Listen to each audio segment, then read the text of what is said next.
Good morning students. आपका geography का chapter चल रहा है एसएसटी में mineral and power resources. Mineral means होता है खनिज, पावर रिसोर्सेज मीन्स होता है आपका बिजली संसाधन। देख लेते हैं इसके अंदर क्या क्या है। आपने जैसे चित्र में देखा ही है मिनरल्स कई टाइप के होते हैं, कैसे निकाला जाता है। आप ये जो स्टार्टिंग में आपकी पिक्चर्स है मिनरल कैसे कैसे निकाला जाता है, कैसे कैसे तैयार होता है, ये सब इसमें दे रखा है। Minerals and power resources are vital for economic industrial progress of nation.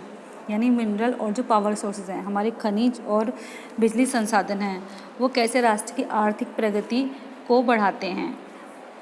तो प्रेजेंस और अब्सेंस यानी मिनरल और जो पावर सोर्सेज हैं उनकी प्रेजेंस और अब्सेंस बिजली देश के सापेक्ष में क्या करते हैं कि कैसे उनके कंट्री की डिपेंडेंस को, आर्थिक इंडिपेंडेंस को कैसे प्रभावित करते हैं मिनरल्स और पावर रिसोर्सेज।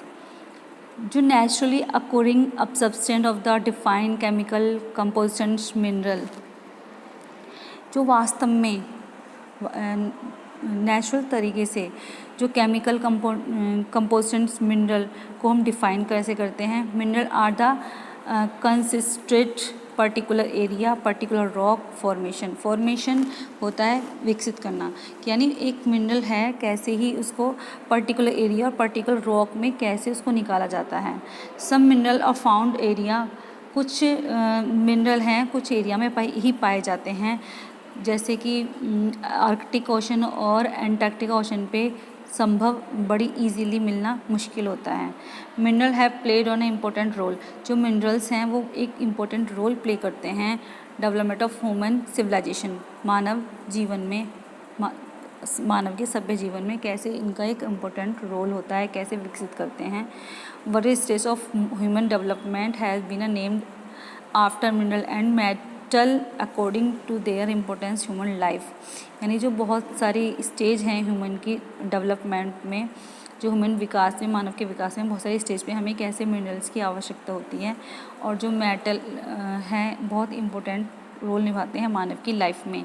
जैसे कॉपर एज, हमारा कॉपर एज था, उसमें क्या क्या था, और ब्रॉन्ज एज आया, फिर आयरन एज आया। तो हम और आगे की चीज़ें, फॉर्मेशन ऑफ मिनरल, कैसे फॉर्मेशन होता है मिनरल्स का, वो हम नेक्स्ट टॉपिक में करेंगे। फिर कितने टाइप्स के मिनरल्स हैं, मेटेलिक हैं, नॉन मेटेलिक मिनरल्स हैं हमारे, इनमें क्या क्या है, ये सब नेक्स्ट टॉपिक में करेंगे।